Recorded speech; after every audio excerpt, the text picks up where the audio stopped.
नमस्कार दोस्तों आज हम बात कर रहे हैं हिंदी व्याकरण के एक टॉपिक वर्ण विचार के बारे में। वर्ण विचार जहां से लगभग हर एक प्रकार की परीक्षा में एक प्रश्न पूछा जाता है।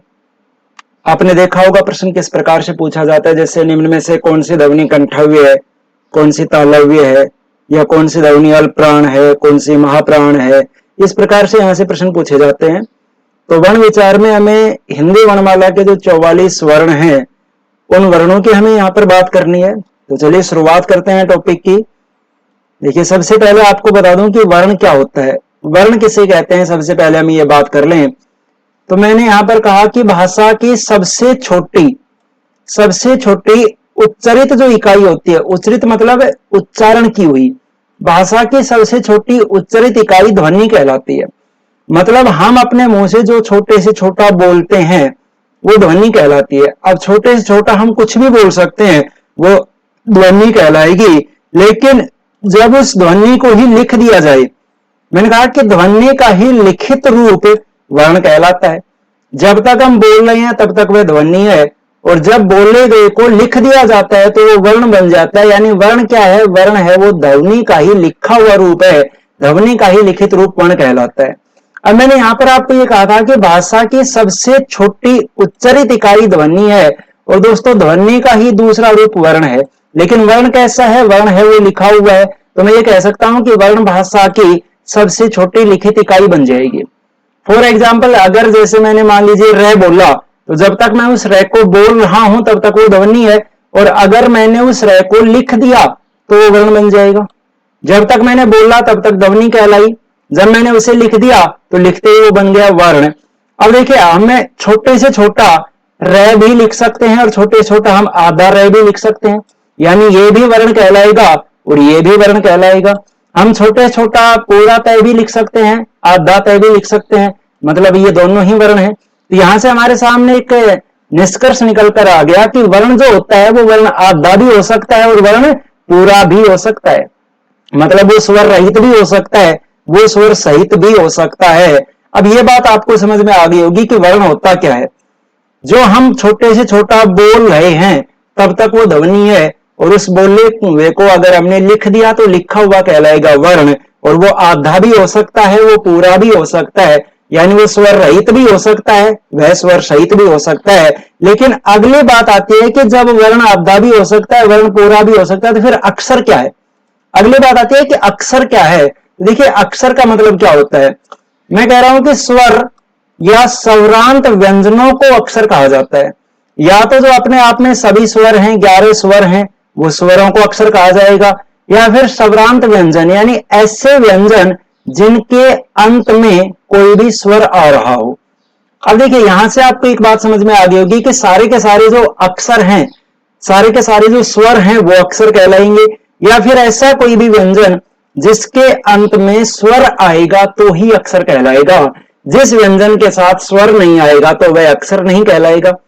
अब सीधी सी बात यह है कि जिस व्यंजन के साथ स्वर नहीं आएगा मतलब वह आधा होगा, और आधा होगा तो अक्षर नहीं कहलाएगा। तो यहां से हमारी एक निचोड़ निकल के ये आ गया कि जो अक्षर होता है वो अक्षर हमेशा ही पूरा होता है, क्योंकि स्वर होगा तो भी पूरा होगा, और ऐसा व्यंजन जिसमें स्वर मिल गया तो वो भी पूरा ही होगा। यानी अक्षर हमेशा पूरा होता है, जबकि वर्ण आधा भी हो सकता है, वर्ण पूरा भी हो सकता है। तो एक बहुत छोटी सी बात है, और यहां से एग्जाम में अगर कभी प्रश्न पूछ लिया जाए तो हमारा गलत भी हो जाता है। तो आप ध्यान रखेंगे कि अक्षर केवल पूरा होता है, वर्ण आधा भी हो सकता है, वर्ण पूरा भी हो सकता है। चलिए अगली बात देखते हैं। अगले एक विशेष बात आपको बता दूं, भाषा की 4 इकाइयां, जिनमें से 2 की हमने बात कर ली थी कि भाषा की सबसे छोटी उच्चरित इकाई ध्वनि है, भाषा की सबसे छोटी लिखित इकाई वर्ण है, भाषा की सार्थक इकाई शब्द होती है, और भाषा की पूर्ण इकाई वाक्य होती है। भाषा की जो सार्थक इकाई होती है वो शब्द होती है, और भाषा की पूर्ण इकाई वाक्य होती है। यहां पर मैंने विशेष रूप से आपको बताया है कि वर्ण और अक्षर में अंतर क्या होता है। अक्षर हमेशा पूरा होता है, जबकि वर्ण आधा भी हो सकता है, पूरा भी हो सकता है। यहां से कैसे प्रश्न पूछे जाते हैं, प्रश्न देखिए। एक जैसे ये प्रश्न आपके सामने लिखा हुआ है कि ज्योत्सना किस प्रकार का शब्द है। अब ऑप्शन है आपके सामने, एक अक्षरी शब्द यानी एक अक्षर वाला, द्विअक्षरी यानी 2 अक्षर वाला, त्रिअक्षरी यानी 3 अक्षर वाला, या फिर पंचाक्षरी यानी 5 अक्षर वाला। ये ज्योत्सना है, ये किस प्रकार का शब्द है। अब आप कई बार हम क्या करते हैं, सीधे काउंट कर लेते हैं, जैसे 1 2 3 4 और 5 सीधे काउंट कर लिए तो आपका आंसर चला जाएगा पंचाक्षरी। बल्कि पूछ रहा है कि इसमें अक्षर कितने हैं, और अभी मैंने आपको बताया था कि अक्षर केवल पूरा ही होता है। अब इसमें आप देखेंगे पूरे वर्ण कितने, देखो एक तो ये पूरा है और एक न पूरा है, इन दोनों के अंत में स्वर आ रहा है, यह में ओ स्वर लगा हुआ है, न में आ स्वर लगा हुआ है, तो जिसके अंत में स्वर लगा हुआ है बस केवल वही अक्षर कहलाएगा। अब इसमें अक्षर कितने हुए दोस्तों, 2, यानी किस प्रकार का शब्द बनेगा, द्विअक्षरी, तो आपका आंसर हो जाएगा द्विअक्षरी, ये इसका सही आंसर है। तो इस प्रकार के प्रश्न एग्जाम में पूछे जाते हैं जो आपको ध्यान रखने हैं। तो ये आपको समझ में आ गया होगा कि वर्ण और अक्षर में क्या अंतर होता है। चलिए अब हम वर्ण विचार के टॉपिक को और आगे बढ़ाते हैं। अब हम बात करते हैं कि हिंदी में वर्ण हैं कितने। तो देखिए हिंदी वर्णमाला में कुल 44 वर्ण हैं और उन 44 वर्णों को 2 भागों में बांटा गया है। 2 कौन कौन से भाग, कुछ स्वर और दोस्तों कुछ व्यंजन। अब स्वर कितने हैं, तो स्वर 11 हैं और व्यंजन 33 हैं। 44 वर्ण हैं टोटल, जिनमें से 11 स्वर हैं, 33 व्यंजन है। अब हमें अपने इस टॉपिक में इन 11 स्वर और इन 33 व्यंजनों की ही हमें मुख्य रूप से बात करनी है। तो सबसे पहले हम बात कर लें, देखो स्वर के बारे में। स्वर क्या होते हैं, तो मैंने कहा कि जिन ध्वनियों का उच्चारण निर्बाधित रूप से होता है उन्हें स्वर कहा जाता है। ऐसे कोई भी ध्वनि जिनका उच्चारण निर्बाधित रूप से, निर्बाधित यानी बिना बाधित हुए, बिना डिस्टर्ब हुए हो जाता है, जैसे आप उच्चारण करेंगे तो ऐसी कोई भी ध्वनि जिसका उच्चारण में जो हवा है वो हवा निर्बाधित रूप से यानी बिना कहीं भी टकराए बाहर निकल जाती है, वो ध्वनियां स्वर कहलाती हैं। जबकि जिन ध्वनियों का उच्चारण स्वर यंत्र से बाधित होकर होता है, यानी जिनके उच्चारण में हवा कहीं ना कहीं टकराकर बाहर निकलती है, वो व्यंजन कहलाते हैं। तो स्वर के बारे में आपको सीधा सा ये बता दिया कि जिनका उच्चारण निर्बाधित रूप से होता है, यानी हवा कहीं भी नहीं टकराती है, हवा निर्बाधित रूप से बाहर निकल जाती है, उन्हें स्वर कहा जाता है।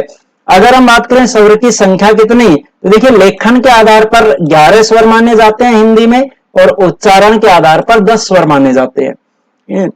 हिंदी में लिखने के आधार पर 11 स्वर माने जाते हैं, हिंदी में उच्चारण के आधार पर 10 स्वर माने जाते हैं। अब एक का अंतर क्यों आया, वो देखिए, ये जो आपके सामने 11 स्वर मैंने नीचे लिखे हुए हैं, इनमें से री एक ऐसा स्वर है कि इसका आप उच्चारण करेंगे तो इसके उच्चारण में हवा टकराकर बाहर निकलेगी। इसके उच्चारण में रे की ध्वनि आती है। रे अपने आप में एक व्यंजन है, इसलिए उच्चारण की दृष्टि से रे को स्वर में नहीं गिना जाता, लेखन की दृष्टि से इसको स्वर में गिना जाता है। इसलिए लेखन के आधार पर 11 स्वर होते हैं, उच्चारण के आधार पर 10 स्वर होते हैं। चलिए और आगे बात करें इन 11 स्वरों की। अब हमें बात करनी है, देखिए अब मैं बात कर रहा हूं स्वरों का वर्गीकरण की। जो 11 स्वर हैं इनको किस प्रकार से हम इनका वर्गीकरण करें। तो सबसे पहले हमने बात की होठों की बनावट के आधार पर स्वरों का वर्गीकरण, कि होठों की बनावट के आधार पर स्वर कितने प्रकार के होते हैं। होठों की बनावट के आधार पर बात कर रहे हैं तो देखिए दोस्तों 2 प्रकार के होते हैं, एक होते हैं वर्ताकार स्वर, एक होते हैं अवर्ताकार स्वर। पहले मैं आपको एक बार बता दूं वर्ताकार कौन से होते हैं। देखिए वृत्त यानी सर्किल, एक ऐसा कोई भी स्वर जिसके उच्चारण में होठों की जो बनावट है, जो होठों की जो आकृति है, वो आकृति एक सर्किल जैसी हो जाती है, यानी गोल हो जाती है। जिसके उच्चारण में होठों की बनावट गोल हो जाती है वो कहलाएंगे वर्ताकार, और जिनके उच्चारण में होठों की आकृति गोल नहीं होती वो कहलाएंगे अवर्ताकार। अब आप एक एक स्वर को बोलकर देख सकते हैं। जैसे आपने बोला ए, तो ए के उच्चारण में होठों की आकृति गोल नहीं होती, गोल नहीं होती मतलब ये अवर्ताकार होगा। आ के उच्चारण में भी आकृति गोल नहीं होती, ये भी अवर्ताकार है। ई के उच्चारण में आकृति गोल नहीं होती, ये भी अवर्ताकार है। आप बोलेंगे ऊ, देखिए ऊ के उच्चारण में होठों की आकृति गोल हो जाती है, तो ये हो जाएंगे दोनों ऊ हो जाएंगे वर्ताकार स्वर। अगर हम बात करें ए, तो एक के उच्चारण में भी आकृति गोल नहीं होती, तो दोनों ए अवर्ताकार हैं। और अगर हम बात करें ओ, तो ओ के उच्चारण में होठों की आकृति गोल हो जाती है, इसलिए दोनों ओ चले जाएंगे, वो चले जाएंगे वर्ताकार। अब आपके दिमाग में यहाँ पर एक कंफ्यूजन हो सकता है कि हमने एक स्वर को छोड़ दिया। कौन से स्वर को हमने छोड़ दिया दोस्तों, हमने छोड़ दिया यहाँ पर रे ऋषि को। रे ऋषि को हमने यहाँ पर कहीं भी नहीं गिना। क्यों नहीं गिना, क्योंकि हम बात कर रहे हैं होठों की बनावट के आधार पर, और होठों की बनावट कब होगी, जब आप उच्चारण करेंगे। और अभी मैंने आपको बताया था कि उच्चारण के आधार पर रे को स्वर में काउंट नहीं किया जाता, इसलिए हमने यहाँ पर रे की बात नहीं की। तो ये तो हो गया होठों की बनावट के आधार पर स्वरों का वर्गीकरण। अगला वर्गीकरण हम देख रहे हैं जीभ उठने के आधार पर, कि कौन से स्वर के उच्चारण में जीभ कहां से उठती है। तो देखिए या तो जीभ आगे से उठेगी या पीछे से या फिर बीच से। तो जिनके उच्चारण में जीभ आगे से उठती है वो कहलाएंगे अग्र स्वर। और अग्र स्वर में आते हैं दोस्तों दोनों ई और दोनों ए। मध्य स्वर में आता है आ और पश्च स्वर में आते हैं ए, दोनों ऊ और दोनों ओ। ये आ जाते हैं, ये आते हैं दोस्तों पश्च स्वर में। ये हुआ आपका वर्गीकरण जीभ उठने के आधार पर। अगले वर्गीकरण में मैं बात कर रहा हूं स्वरों की बनावट के आधार पर कि किस स्वर की बनावट कैसी है। पहले हमने बात की थी ओठों की बनावट के आधार पर, अब मैं बात कर रहा हूं स्वरों की बनावट के आधार पर। देखिए स्वरों की बनावट के आधार पर स्वर दो प्रकार के होते हैं, कुछ मूल स्वर और कुछ संधि स्वर। तो पहले तो आप इन्हीं का मतलब समझ लीजिए, मूल और संधि स्वर का मतलब क्या होता है। देखिए मूल स्वर का मतलब ऐसे स्वर जो किसी की सहायता से नहीं बने, वो मूल स्वर कहलाते हैं। जिनके निर्माण में, जिनकी रचना में हमें किसी अन्य स्वर की सहायता नहीं लेनी होती, वो कहलाएंगे मूल स्वर। और जिनका निर्माण किसी दूसरे स्वर की सहायता से हुआ है, वो कहलाएंगे संधि स्वर।